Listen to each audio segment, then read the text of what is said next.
ಆತ್ಮೀಯ ವಿದ್ಯಾರ್ಥಿಗಳೇ, ಅಲ್ಲಮಪ್ರಭುವಿನ ವಚನಗಳು ಎರಡನೆಯ ತರಗತಿಗೆ ಎಲ್ರಿಗೂ ಕೂಡ ಸ್ವಾಗತವನ್ನು ಬಯಸ್ತೀನಿ. ಕಳೆದ ತರಗತಿಯಲ್ಲಿ ನಾವು ಅಲ್ಲಮಪ್ರಭುವಿನ ವಚನಗಳನ್ನು ಕುರಿತು ಮಾತನಾಡ್ತಾ ಇದ್ವಿ. ಅದರ ಜೊತೆಗೆ ಅಲ್ಲಮಪ್ರಭುವಿನ ಕವಿ ಪರಿಚಯವನ್ನು ಮಾಡಿಕೊಂಡಿದ್ವಿ. ಅದರ ಜೊತೆಗೆ ವಚನಗಳು ಅಂತಂದರೆ ಏನು, ಅದರಲ್ಲಿ ಅದರ ಗುಣಗಳೇನು, ಸ್ವಭಾವ ಏನು, ಅವರ ಉದ್ದೇಶಗಳೇನಾಗಿತ್ತು ಅನ್ನೋದ್ರ ಬಗ್ಗೆ ನಾವು ಚರ್ಚೆ ಮಾಡ್ತಾ ಇದ್ವಿ. ಅದರಲ್ಲಿ ಮೊದಲನೇ ವಚನ ಏನು ಹೇಳ್ತಾ ಇದೆ ಅನ್ನೋದ್ರ ಬಗ್ಗೆ ಕೂಡ ನಾವು ತುಂಬ ಸುದೀರ್ಘವಾಗಿ ಚರ್ಚೆಯನ್ನು ಮಾಡಿದ್ವಿ. ಆದರೆ ಅಲ್ಲಮಪ್ರಭು ಹೇಳ್ತಾ ಇರುವಂಥದ್ದು ಏನಂದರೆ, ಕಾಲುಗಳೆಂಬವು ಗಾಲಿ ಕಂಡಯ್ಯ, ದೇಹವೆಂಬುದು ಬಂಡಿ ಕಂಡಯ್ಯ, ಬಂಡಿಯ ಒಡೆಯುವವರ ಐವರು ಮಾನಸರು ಒಬ್ಬರಿಗೊಬ್ಬರು ಸಮವಿಲ್ಲಯ್ಯ, ಅದರಿಚ್ಛೆಯನ್ನರಿದು ಒಡೆಯದಿರ್ದಡೆ ಅದರಚ್ಚು ಮುರಿಯಿತು ಗುಹೇಶ್ವರ ಅನ್ನೋದ್ರ ಬಗ್ಗೆ ಒಂದಿಷ್ಟು ನಾವು ಚರ್ಚೆ ಮಾಡಿದ್ವಿ. ಅದರಲ್ಲಿ ನಿಮಗೆ ಸಂದರ್ಭಕ್ಕೆ ಕೇಳುವಂತಹ ಸಾಧ್ಯತೆ ಇದೆ. ಯಾವುದು ಅಂತ ಅಂದರೆ, ಇದು ಬಂಡಿಯ ಒಡೆಯುವವರು ಐವರು ಮಾನಸರು. ಈ ಸಾಲು ನಿಮಗೆ ಸಂದರ್ಭಕ್ಕೆ ಕೇಳುವಂತಹ ಸಾಧ್ಯತೆ ಇದೆ. ಸೊ ಈ ಪದ್ಯ ಏನು ಹೇಳ್ತಾ ಇತ್ತು ಅನ್ನೋದ್ರ ಬಗ್ಗೆ ನಾವು ಚರ್ಚೆ ಮಾಡ್ತಾ ಇದ್ವಿ. ಒಮ್ಮೆ ಹಾಗೆ ಅದನ್ನು ಮನನ ಮಾಡಿಕೊಂಡು ಮುಂದಿನ ವಚನಕ್ಕೆ ಹೋಗೋಣ. ನೋಡಿ, ದೇಹವೆಂಬ ಬಂಡಿಗೆ ಕಾಲುಗಳು ನಮಗೆ ತುಂಬ ಮುಖ್ಯವಾಗಿರ್ತಕ್ಕಂಥದ್ದು. ದೇಹವೆಂಬ ಬಂಡಿಗೆ ಕಾಲುಗಳು ನಮಗೆ ಮುಖ್ಯವಾಗಿರ್ತಕ್ಕಂಥದ್ದು. ಆ ಕಾಲುಗಳನ್ನು ಅಲ್ಲಮಪ್ರಭು ಗಾಲಿ ಅಂತ ಕರೀತಾನೆ, ಗಾಲಿಗಳಿಗೆ ಹೋಲಿಸ್ತಾನೆ.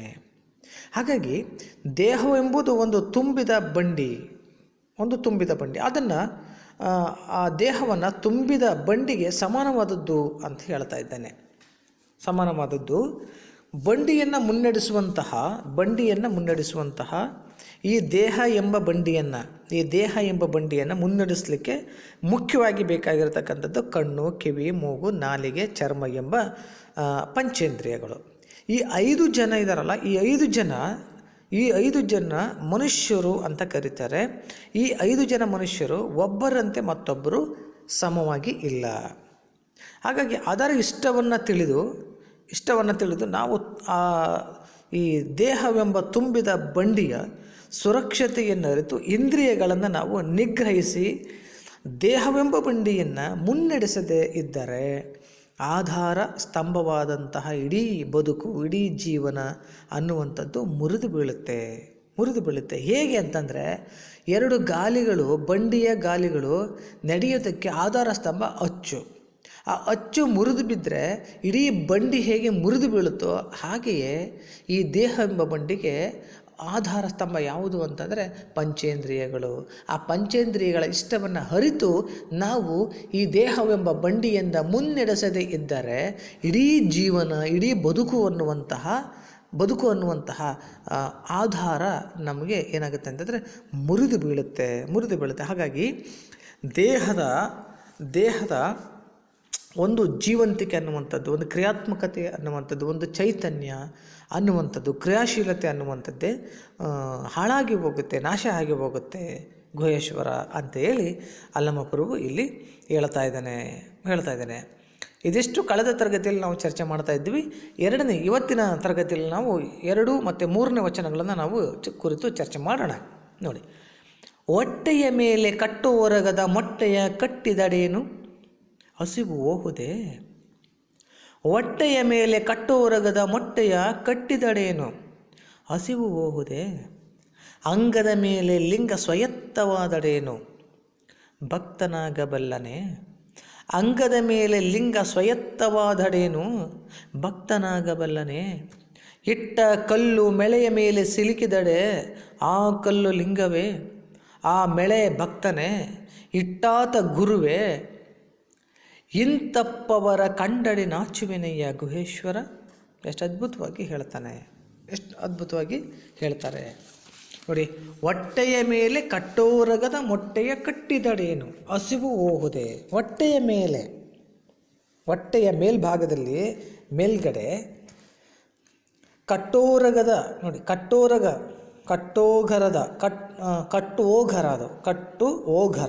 ಓಘರ ಅಂತಂದರೆ ಅನ್ನ, ಇನ್ನೊಂದು ಅಂದರೆ ಇಲ್ಲಿ ಯಾವ ಅನ್ನ ಅಂತ ಹೇಳ್ತಾ ಇದ್ದಾನೆ ಅಂತಂದರೆ ಸವಿಯಾದಂತಹ ರುಚಿಕರವಾದಂತಹ ರುಚಿಕರವಾದಂತಹ ಅನ್ನ. ಆ ಅನ್ನವನ್ನು ನೋಡಿ, ಮೊಟ್ಟೆಯ ಕಟ್ಟಿದಡೇನು, ಗಂಟನ್ನು ಕಟ್ಟಿದರೇನು. ರುಚಿಕರವಾದಂತಹ ಅನ್ನ ಅಂಥೇಳಿ ಅದನ್ನು ನಾವು ಗಂಟು ಕಟ್ಟಿದಡೇನು. ಗಂಟು ಕಟ್ಟಿಟ್ಕೊಂಡ್ರೆ ಏನು ಪ್ರಯೋಜನ? ಹಸಿವು ಹೋಗುದೆ. ನಮಗೆ ಏನಾದರೂ ತಿನ್ನಬೇಕು ಅಂತ ಅನ್ನಿಸ್ದಾಗ ಅದನ್ನು ತಿಂದಾಗ ಮಾತ್ರ ಹಸಿವು ನೀಗುತ್ತೆ ಹೊರತುವ ಅದು ನನಗೆ ಬೇಕು, ಇದು ನನಗೆ ಬೇಕು ಅಂತೇಳಿ ಗಂಟನ್ನು ಕಟ್ಟಿ ನನ್ನ ಜೊತೆಗೆ ಇಟ್ಕೊಂಡ್ರೆ ಹಸಿವು ಹೋಗೋದಿಲ್ಲ. ಅದನ್ನು ತಿಂದಾಗ ಮಾತ್ರ ಹಸಿವು ಹೋಗುತ್ತೆ. ಅಲ್ಲಮ್ಮ ಪ್ರಭು ಅದನ್ನು ಹೇಳ್ತಾ ಇದ್ದಾನೆ. ನೀವು ಎಷ್ಟೇ ಹಣವನ್ನು ಮಾಡಿ, ಎಷ್ಟೇ ಶ್ರೀಮಂತರಾಗಿರ್ರಿ, ನೀವು ಎಷ್ಟೇ ರುಚಿಕರವಾಗಿರ್ತಕ್ಕಂಥ ಪದಾರ್ಥಗಳನ್ನು ಮಾಡಿ, ಅಂದರೆ ಅವುಗಳನ್ನು ತಿಂದಾಗ ಮಾತ್ರ ಹಸಿವು ಹೋಗುತ್ತೆ, ಇಲ್ಲಾಂದರೆ ಹೋಗೋದಿಲ್ಲ ಅನ್ನುವಂಥದ್ದನ್ನು. ಹೊಟ್ಟೆಯ ಮೇಲೆ ಕಟ್ಟುವರಗದ ಮೊಟ್ಟೆಯ ಕಟ್ಟಿದಡೇನು ಹಸಿವು ಹೋಗುದೆ. ಹೊಟ್ಟೆಯ ಮೇಲೆ ಅಂದರೆ ಹೊಟ್ಟೆಯ ಮೇಲ್ಭಾಗದಲ್ಲಿ ಕಟ್ಟೋಗರದ ಅಂದರೆ ರುಚಿಕರವಾದ ಅಥವಾ ಸವಿಯಾದಂತಹ ಅನ್ನವನ್ನು ಮೊಟ್ಟೆಯ ಮೇಲೆ ಕಟ್ಟಿದಡೇನು. ಮೊಟ್ಟೆಯ ಮೇಲೆ ಕಟ್ಟಿದಡೇನು ಅಂದರೆ ಆ ಗಂಟನ್ನು ಕಟ್ಟಿದರೇನು. ಗಂಟನ್ನು ಕಟ್ಟುವುದರಿಂದ ಆ ಸವಿಕರವಾದಂತಹ ರುಚಿಕರವಾದಂತಹ ಅನ್ನದ ಗಂಟನ್ನು ಕಟ್ಟುವುದರಿಂದ ಪ್ರಯೋಜನವಾದರೂ ಏನು? ಹಸಿವು ಹೋಗುತ್ತದೆಯೇ? ಹಸಿವು ಹೋಗಲಿಕ್ಕೆ ಸಾಧ್ಯ ಇದೆಯೇ ಅಂತ ಕೇಳ್ತಾ ಇದ್ದಾನೆ. ನೋಡಿ, ಅಂಗದ ಮೇಲೆ ಲಿಂಗ ಸ್ವಯತ್ತವಾದಡೇನು. ಅಂಗದ ಮೇಲೆ ಲಿಂಗ ಸ್ವಯತ್ತವಾದಡೇನು. ಅಂಗದ ಮೇಲೆ ಅಂದರೆ ದೇಹದ ಮೇಲೆ, ಅಂಗ ಅಂದರೆ ದೇಹ, ಆ ದೇಹದ ಮೇಲೆ ಲಿಂಗ ಸ್ವಯತ್ತವಾದಡೆ, ಲಿಂಗವನ್ನು ಧರಿಸಿದರೆ, ಸ್ವಯತ್ತ ಅಂದರೆ ಧರಿಸುವುದು, ಅಂಗದ ಮೇಲೆ ಅಂದರೆ ದೇಹದ ಮೇಲೆ ಲಿಂಗ ಸ್ವಯತ್ತವಾದಡೇನು, ದೇಹದ ಮೇಲೆ ಲಿಂಗವನ್ನು ಧರಿಸಿದರೇನು ಭಕ್ತನಾಗಬಲ್ಲನೇ. ನಾವು ಕೇವಲ ಈ ದೇಹದ ಮೇಲೆ ಲಿಂಗವನ್ನು ಧರಿಸಿಬಿಟ್ರೆ ನಾನು ಭಕ್ತನಾಗಲ್ಲ. ಭಕ್ತಿಗೆ ಬೇಕಾಗಿರುವಂತಹ ಶ್ರದ್ಧೆ, ನಿಷ್ಠೆ ಮತ್ತು ಪ್ರಾಮಾಣಿಕತೆ, ಸಮಾಜವನ್ನು ಗೌರವಿಸುವ, ಮತ್ತೊಬ್ಬರ ಹಸಿವನ್ನು ನೀಗಿಸುವ, ಮತ್ತೊಬ್ಬರನ್ನು ಗೌರವಿಸುವಂತಹ ಎಲ್ಲ ಗುಣಗಳು ಆತನಿಗೆ ಬೇಕಾಗುತ್ತೆ. ಅಂತರಂಗ ಶುದ್ಧಿ ಮತ್ತು ಬಹಿರಂಗ ಶುದ್ಧಿ ಇವೆರಡೂ ಕೂಡ ಮುಖ್ಯ ಆಗುತ್ತೆ. ಹಾಗಾಗಿ ಅಲ್ಲಮಪ್ರಭು ಹೇಳ್ತಾ ಇದ್ದಾನೆ, ಅಂಗದ ಮೇಲೆ ಲಿಂಗವನ್ನು ಧರಿಸಿಕೊಂಡಿರ್ತಕ್ಕಂಥವ್ರು ಎಲ್ಲರೂ ಕೂಡ ನಿಜವಾದ ಭಕ್ತರಾಗಲಿಕ್ಕೆ ಸಾಧ್ಯ ಇಲ್ಲ, ಅವನು ಭಕ್ತನಾಗಲಿಕ್ಕೆ ಸಾಧ್ಯ ಇಲ್ಲ. ಹಾಗಾಗಿ ಕೇವಲ ಲಿಂಗವನ್ನು ಧರಿಸಿದ ಮಾತ್ರಕ್ಕೆ ಅವನು ಭಕ್ತನಾಗಬಲ್ಲನೆ ಅನ್ನುವ ಪ್ರಶ್ನೆಯನ್ನು ಇಡ್ತಾ ಇದ್ದಾನೆ. ಆ ಪ್ರಶ್ನೆಯನ್ನು ನಾವು ಚರ್ಚೆ ಮಾಡಲೇಬೇಕಾಗಿದೆ, ಅಂತಹ ಪ್ರಶ್ನೆ. ಹಾಗಾಗಿ ನೋಡಿ, ಅಂಗದ ಮೇಲೆ ಲಿಂಗ ಸ್ವಯತ್ತವಾದಡೇನು ಭಕ್ತನಾಗಬಲ್ಲನೆ. ಕೇವಲ ಅವನು ಧರಿಸಿದ ಮಾತ್ರಕ್ಕೆ, ಲಿಂಗವನ್ನು ಧರಿಸಿದ ಮಾತ್ರಕ್ಕೆ ಅವನು ಭಕ್ತನಾಗಲು ಸಾಧ್ಯ ಇಲ್ಲ. ನೋಡಿ, ಇಟ್ಟ ಕಲ್ಲು ಮೆಳೆಯ ಮೇಲೆ ಸಿಲುಕಿದಡೆ. ಅಂದರೆ ಮೆಳೆಯ ಮೇಲ್ಭಾಗದಲ್ಲಿ ಸಿಕ್ಕಾಕೊಂಡ್ರೆ ಅಥವಾ ಅದು ಬಂದಿಯಾದರೆ ಆ ಕಲ್ಲು ಲಿಂಗವೇ. ನಾವು ಅದನ್ನು ಲಿಂಗ ಅಂತ ಕರೆಯೋದಕ್ಕೆ ಸಾಧ್ಯ ಇದೆಯೇ? ಇಟ್ಟಾತ ಲಿಂಗವೇ, ಆಮೇಲೆ ಭಕ್ತನೇ. ಆಮೇಲೆ ಭಕ್ತ ಅಂತ ಕರೆಯೋಕ್ಕಾಗುತ್ತಾ ನಾವು? ಇಟ್ಟಾತ ಗುರುವೇ, ಇಟ್ಟವನು ಗುರು ಅಂತ ಇರೋಕ್ಕಾಗುತ್ತಾ? ಸಾಧ್ಯ ಇಲ್ಲ. ನೋಡಿ, ಇಟ್ಟ ಕಲ್ಲು ಮೆಳೆಯ ಮೇಲೆ ಸಿಲುಕಿದಡೆ, ಒಂದು ಮೆಳೆ, ಆ ಮೆಳೆಯ ಮೇಲೆ ಒಂದು ಕಲ್ಲನ್ನು ಎಸಿತೀವಿ, ಅದು ಸಿಗಾಕೊಳ್ಳುತ್ತೆ. ಆ ಕಲ್ಲನ್ನು ಹಿಡಿದುಕೊಂಡಿರ್ತಕ್ಕಂತಹ ಆ ಮೆಳೆ ಭಕ್ತ ಅಂತ ಹೇಳೋದಕ್ಕೆ ಸಾಧ್ಯ ಇದೆಯಾ? ಯಾಕೆಂದರೆ ಒಬ್ಬ ಭಕ್ತ ಲಿಂಗವನ್ನು ಇಟ್ಕೊಂಡಿರ್ತಾನೆ, ಹಾಗೆ ಆ ಮೆಳೆ ಕೂಡ ಇಟ್ಕೊಂಡಿರುತ್ತೆ. ಏನು ಅಚಾನಕ್ಕಾಗಿ ಬಿದ್ದಿರ್ತಕ್ಕಂತಹ ಕಲ್ಲು ಮೆಳೆಯಲ್ಲಿ ಸಿಗಲಿಕ್ಕೆ ಹಾಕ್ಕೊಂಡ್ರೆ, ಬಂದಿಯಾದರೆ ನಾವು ಮೆಳೆಯನ್ನು ಭಕ್ತ ಅಂತ ಹೇಗೆ ಕರೆಯೋದಕ್ಕೆ ಸಾಧ್ಯ ಇಲ್ವೋ, ಹಾಗೆ ಆ ಕಲ್ಲನ್ನು ಕೂಡ ನಾವು ಲಿಂಗ ಅಂತ ಕರೆಯೋಕ್ಕೆ ಸಾಧ್ಯ ಇಲ್ಲ. ಎಸೆದಿರ್ತಕ್ಕಂಥವನನ್ನು ನಾವು ಗುರು ಅಂತ ಕರೆಯೋಕ್ಕೆ ಸಾಧ್ಯ ಇಲ್ಲ. ಇಟ್ಟಾತ ಗುರುವೇ, ಇಟ್ಟಿರ್ತಕ್ಕಂಥವನನ್ನು ನಾವು ಗುರು ಅಂತ ಕೂಡ ಕರೆಯೋದಕ್ಕೆ ಸಾಧ್ಯ ಇಲ್ಲ. ಯಾಕೆ ಅಂತಂದರೆ ಇವು ಅಚಾನಕ್ಕಾಗಿ ಆಗಿರ್ತಕ್ಕಂತಹ ಒಂದು ಸಂದರ್ಭೋಚಿತವಾಗಿ ನಡೆದಿರ್ತಕ್ಕಂಥ ಘಟನೆಗಳೇ ಹೊರತುವ ನಿಜವಾಗ್ಲೂ ಕೂಡ ಭಕ್ತನಾಗಬೇಕು ಅಂತನೋ, ನಿಜವಾಗ್ಲೂ ಲಿಂಗ ಪೂಜೆ ಮಾಡಬೇಕು ಅಂತನೋ, ಅಥವಾ ನಿಜವಾಗ್ಲೂ ಕೂಡ ಗುರುವಿನಿಂದ ನಾನು ಲಿಂಗ ದೀಕ್ಷೆ ಪಡಿಬೇಕು ಅಂತನೋ ಆದದ್ದಲ್ಲ. ಆದದ್ದಲ್ಲ ಇದು. ಹಾಗಾಗಿ ಇಲ್ಲಿ ಒಂದು ಬಾಹ್ಯವಾಗಿ ಮತ್ತು ಆಂತರಿಕವಾಗಿ ನಡೀತಕ್ಕಂಥ ಎರಡು ಸಂವಾದ ಇದೆ. ಏನು ಅಂತಂದರೆ, ಒಬ್ಬ ಭಕ್ತನಾಗಿರ್ತಕ್ಕಂಥನು ನೆಪ ಮಾತ್ರಕ್ಕೆ ಲಿಂಗವನ್ನು ಧರಿಸಿದಾಗ ಆಗುವ ಅನಾಹುತಗಳ ಬಗ್ಗೆ ಇಲ್ಲಿ ಹೇಳ್ತಾ ಇದ್ದೇನೆ ಅಲ್ಲಮ್ಮ ಪ್ರಭು. ಹಾಗಾಗಿ ಅಂತಹ ಡಾಂಬಿಕ ಭಕ್ತರೇನಿದ್ದಾರಲ್ಲ, ಆ ಡಾಂಬಿಕ ಭಕ್ತರು ಹೇಗೆ ಅಂತಂದರೆ, ಒಂದು ಮಳೆ ಇದ್ದ ಹಾಗೆ. ಆ ಕಲ್ಲು ಲಿಂಗ ಅಂತ ನಾವು ಕರೆದ್ರೆ ಅದು ಲಿಂಗ ಅಲ್ಲ, ಅದು ಕಲ್ಲಿದ್ದ ಹಾಗೆ. ಒಬ್ಬ ಭಕ್ತ ಮಳೆ ಇದ್ದ ಹಾಗೆ ಅನ್ನೋದನ್ನು ಇಲ್ಲಿ ಸ್ಪಷ್ಟ ಮಾಡ್ತಾ ಇದ್ದಾನೆ. ಹಾಗಾಗಿ ಅಲ್ಲಮಪ್ರಭು ಏನು ಹೇಳ್ತಾ ಇದ್ದಾನೆ, ಇಂಥವರನ್ನು ಕಂಡಡೆ, ಇಂಥವರನ್ನು ಕಂಡಡೆ ನಾಚುವೆನೆಯ ಗುಹೇಶ್ವರ. ನನಗೆ ಇಂತಹವರನ್ನು ಕಂಡ್ರೆ ನನಗೆ ನಾಚಿಕೆ ಆಗುತ್ತೆ, ನನಗೆ ಗುಹೇಶ್ವರ ಅಂತ. ಅಂದರೆ ಇಷ್ಟೇ ಅರ್ಥ ವಿದ್ಯಾರ್ಥಿಗಳೇ. ಹೊಟ್ಟೆಯ ಮೇಲ್ಭಾಗದಲ್ಲಿ ರುಚಿಕರವಾದ ಅನ್ನದ ಗಂಟನ್ನು ಕಟ್ಟಿದರೆ ಅದರಿಂದ ಪ್ರಯೋಜನವಾದರೂ ಏನು? ಅದರಿಂದ ನಾವು ಹಸಿವನ್ನು ಹೋಗಿಸ್ಲಿಕ್ಕೆ ಸಾಧ್ಯತೆ ಇದೆಯೇ? ದೇಹದ ಮೇಲೆ ಲಿಂಗವನ್ನು ಧರಿಸಿದರೆ ಅದರಿಂದ ನಾವು ಭಕ್ತನಾಗಲಿಕ್ಕೆ ಸಾಧ್ಯವೇ? ಮಳೆಯ ಮೇಲೆ ಇಕ್ಕಿದಿರ್ತಕ್ಕಂತಹ ಕಲ್ಲು ಸಿಕ್ಕಾಕ್ಕೊಂಡ್ರೆ ಆ ಕಲ್ಲನ್ನು ನಾವು ಲಿಂಗ ಆಗಲಿಕ್ಕೆ ಸಾಧ್ಯತೆ ಇದೆಯೇ? ಅದು ಲಿಂಗ ಆಗಲಿಕ್ಕೆ ಲಿಂಗ ಆಗಿ ಪರಿವರ್ತನೆ ಆಗಲಿಕ್ಕೆ ಸಾಧ್ಯ ಇದೆಯೇ? ಆ ಮಳೆ ಭಕ್ತ ಆಗಲಿಕ್ಕೆ ಸಾಧ್ಯವಿದೆಯೇ? ಅಥವಾ ಮಳೆಯ ಮೇಲೆ ಕಲ್ಲನ್ನು ಇಟ್ಟವನು ಗುರು ಆಗಲಿಕ್ಕೆ ಸಾಧ್ಯ ಇದೆಯೇ? ಸಾಧ್ಯ ಇಲ್ಲ. ಹಾಗೆಯೇ ಡಾಂಬಿಕ ಭಕ್ತನು ಕೂಡ ಹಾಗೆಯೇ ಅವನನ್ನು ಭಕ್ತ ಅಂತ ಒಪ್ಕೊಳ್ಳಿಕ್ಕೆ ಸಾಧ್ಯ ಇಲ್ಲ. ಅವನು ಆರಾಧನೆ ಮಾಡ್ತಕ್ಕಂತಹ ಲಿಂಗವನ್ನು ಲಿಂಗ ಅಂತ ಒಪ್ಕೊಳ್ಳಿಕ್ಕೆ ಸಾಧ್ಯ ಇಲ್ಲ. ಇಂತಹವರನ್ನು ಕಂಡ್ರೆ ನನಗೆ ಏನು ನಾಚಿಕೆ ಆಗುತ್ತೆ ನನಗೆ ಅಂತೇಳಿ ಸ್ಪಷ್ಟವಾಗಿ ಹೇಳುವಂತಹ ಕೆಲಸವನ್ನು ಅಲ್ಲಮ ಪ್ರಭು ಇಲ್ಲಿ ಮಾಡ್ತಾ ಹೋಗ್ತಾನೆ. ನೋಡಿ, ಮೂರನೇ ಪದ್ಯ ಕೂಡ ಪ್ರಶ್ನೆಗಳನ್ನು ಇಟ್ಕೊಂಡೇ ಚರ್ಚೆ ಮಾಡ್ತಾ ಹೋಗ್ತಾನೆ ಅಲ್ಲಮ ಪ್ರಭು. ಪ್ರಶ್ನೆಗಳನ್ನು ಇಟ್ಕೊಂಡೆ ಚರ್ಚೆ ಮಾಡ್ತಾ ಹೋಗ್ತಾನೆ. ಹೇಗೆ ಚರ್ಚೆ ಮಾಡ್ತಾನೆ ನೋಡಿ. ನಾ ದೇವನಲ್ಲದೆ ನೀ ದೇವನೇ, ನೀ ದೇವನಾದಡೆ ಎನ್ನನ್ನೇಕೆ ಸಲಹೆ, 6-5 ಒಂದು ಕುಡಿತೆ ಉದಕವನ್ನೆರವೆ, ಹಸಿದಾಗ ಒಂದು ತುತ್ತು ಓಗರವನಿಕ್ಕುವೆ, ನಾ ದೇವಕಾಣ ಗುಹೇಶ್ವರ. ನಾ ದೇವನಲ್ಲದೆ ನೀ ದೇವನೇ, ನೀ ದೇವನಾದಡೆ ಎನ್ನನ್ನೇಕೆ ಸಲಹೆ, 6-5 ಒಂದು ಕುಡಿತೆ ಉದಕವನ್ನೆರವೆ, ಹಸಿದಾಗ ಒಂದು ತುತ್ತು ಓಗರವನಿಕ್ಕವೆ, ನಾ ದೇವಕಾಣ ಗುಹೇಶ್ವರ. ನಾ ದೇವನಲ್ಲದೆ ಅಂದರೆ ನಾನು ದೇವರಲ್ಲದೆ, ನೀ ದೇವನೇ, ನೀನು ದೇವರಾ, ನೀನು ದೇವನಾದಡೆ, ನೀನು ದೇವರೇ ಆಗಿದ್ದರೆ ಎನ್ನನ್ನೇಕೆ ಸಲಹೆ, ಏಕೆ ಸಲಹೆ ಅಂದರೆ ನನ್ನನ್ನು ಏಕೆ ಕಾಪಾಡುತ್ತಿಲ್ಲ ನೀನು? ಸಲಹೆ ಅಂದರೆ ಯಾಕೆ ಕಾಪಾಡ್ತಾ ಇಲ್ಲ, ಯಾಕೆ ಸಲಹುತ್ತಾ ಇಲ್ಲ ನೀನು ನನ್ನನ್ನು, ಏಕೆ ಸಲಹುತ್ತಾ ಇಲ್ಲ? 6-5 ಹುಡುಕಾಡಿ, 6-5 ಅಂದರೆ ಹುಡುಕಾಡಿ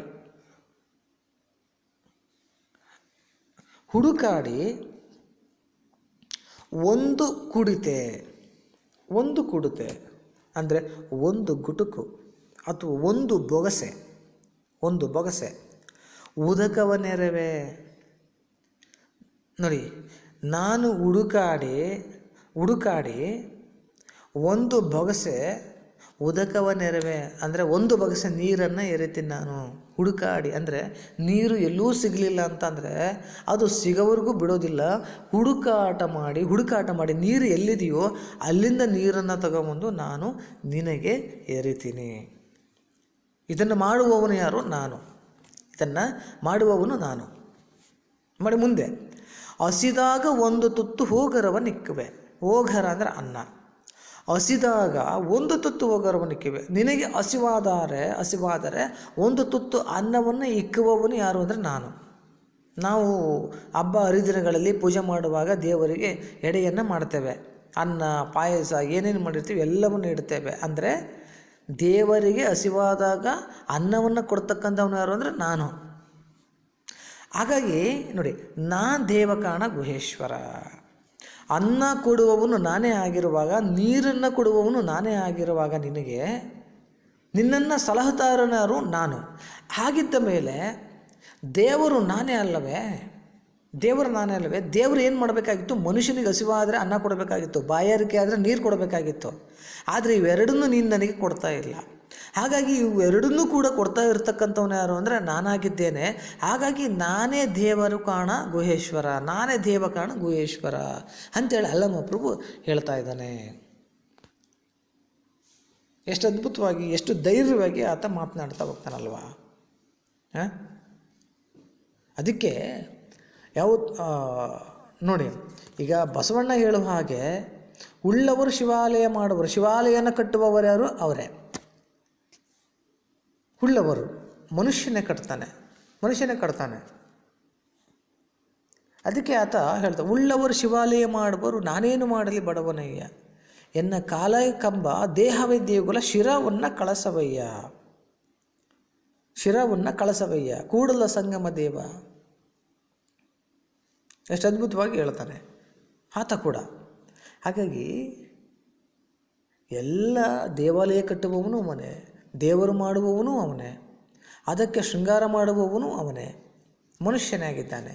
ಹಾಗಾಗಿ ಅಲ್ಲಮ ಪ್ರಭು ಅದನ್ನು ಪ್ರಶ್ನೆ ಮಾಡ್ತಾನೆ, ನಾನೇ ಎಲ್ಲವನ್ನು ಕೊಡ್ತಾ ಇರುವಾಗ ನೀನು ನನಗೇನು ಕೊಡ್ತಾ ಇಲ್ಲ, ಹಾಗಾಗಿ ಕೊಡುವವನು ದೇವರಾಗ್ತಾನೆ, ನಾನು ಕೊಟ್ಟಿದ್ದೇನೆ, ಹಾಗಾಗಿ ನಾನೇ ದೇವರಲ್ವೇ ಅಂತ ಹೇಳ್ತಾ ಇದ್ದಾನೆ. ನೋಡಿ, ಇನ್ನೊಂದು ಸರಿ ಅದು ಸಂಪೂರ್ಣವಾಗಿ ಅದರ ಅರ್ಥ ಹೇಳಿಬಿಡ್ತೀನಿ, ಕರೆಕ್ಟಾಗಿ ಕೇಳಿಸ್ಕೊಳ್ಳಿ. ನಾನು ದೇವರಲ್ಲದೆ ನೀನು ದೇವರೇ? ನೀನು ದೇವರೇ ಆಗಿದ್ದಿದ್ರೆ ನನ್ನನ್ನು ಏಕೆ ನೀನು ಸಲಹುತ್ತಾ ಇಲ್ಲ, ಸಾಕ್ತಾ ಇಲ್ಲ? ಹುಡುಕಾಡಿ ಒಂದು ಬೊಗಸೆ ನೀರನ್ನು ನಾನು ಧಾರೆ ಎರಿತೀನಿ, ಹಸಿದಾಗ ಒಂದು ತುತ್ತು ಅನ್ನವನ್ನು ಇಕ್ಕುತ್ತೇನೆ, ಆದ್ದರಿಂದ ನಾನೇ ದೇವರು ಕಾಣ ಗುಹೇಶ್ವರ ಅಂಥೇಳಿ ಸ್ಪಷ್ಟವಾಗಿ ಧೈರ್ಯವಾಗಿ ಮಾತನಾಡುವ ಕೆಲಸವನ್ನು ಅಲ್ಲಮ ಪ್ರಭು ಮಾಡ್ತಾನೆ. ಈ ವಚನ ಕಂಪ್ಲೀಟ್ ಆಯಿತು ಸ್ನೇಹಿತರೆ. ಇದಿರಲಿ. ನಂತರದಲ್ಲಿ ಅಕ್ಕಮಹಾದೇವಿಯ ಗಟ್ಟಿವಾಳೆಯನ ವಚನ ಬರುತ್ತೆ. ಆ ಗಟ್ಟಿವಾಳೆಯನ ವಚನವನ್ನು ಮತ್ತೊಮ್ಮೆ ನಾವು ಮುಂದಿನ ತರಗತಿಯಲ್ಲಿ ನಾವು ಸ್ಪಷ್ಟವಾಗಿ ಅದನ್ನು ಚರ್ಚೆ ಮಾಡೋಣ. ನೋಡಿ, ಇದರಲ್ಲಿ ಸಂದರ್ಭ ಸೂಚಿಸಿ ಸ್ವಾರಸ್ಯ ಬರೆಯಿರಿ ಇದೆಯಲ್ಲ, ಅದರಲ್ಲಿ ನಾನು ಆಗಲೇ ಸೂಚಿಸಿದ ಹಾಗೆ ಒಟ್ಟು ನಿಮಗೆ ಇದರಲ್ಲಿ 3 ಸಂದರ್ಭಗಳು ಬರ್ತವೆ. ಅದರಲ್ಲಿ ಯಾವುದಾದ್ರೂ ಒಂದನ್ನು ನೀವು ಕೇಳ್ಬೋದು, ಯಾವುದಾದ್ರೂ ಒಂದನ್ನು ನಮಗೆ ಕೇಳ್ತಾರೆ. ಅದರಲ್ಲಿ ಬಂಡಿಯ ಒಡೆಯುವವರು 5 ಮಾನಿಸರು ಇದೊಂದು. ಹಾಗೆಯೇ ಇನ್ನೊಂದು ನೋಡಿ, ಮೆಳೆ ಭಕ್ತನೆ ಇಟ್ಟಾತ ಗುರುವೇ, ಮೆಳೆ ಭಕ್ತನೆ ಇಟ್ಟಾತ ಗುರುವೇ ಇದೊಂದು ಸಾಲು. ಹಾಗೆಯೇ ನೀ ದೇವನಾದಡೆ ಎನ್ನನ್ನೇಕೆ ಸಲಹೆ, ನೀ ದೇವನಾದಡೆ ಎನ್ನನ್ನೇಕೆ ಸಲಹೆ. ಈ ಮೂರು ಭಾಗಗಳನ್ನು ಚೆನ್ನಾಗಿ ನೋಡ್ಕೊಳ್ಳಿ. ಸಂದರ್ಭಕ್ಕೆ ಕೇಳೋ ಸಾಧ್ಯತೆ ಇದೆ. ಓಕೆ, ಧನ್ಯವಾದ.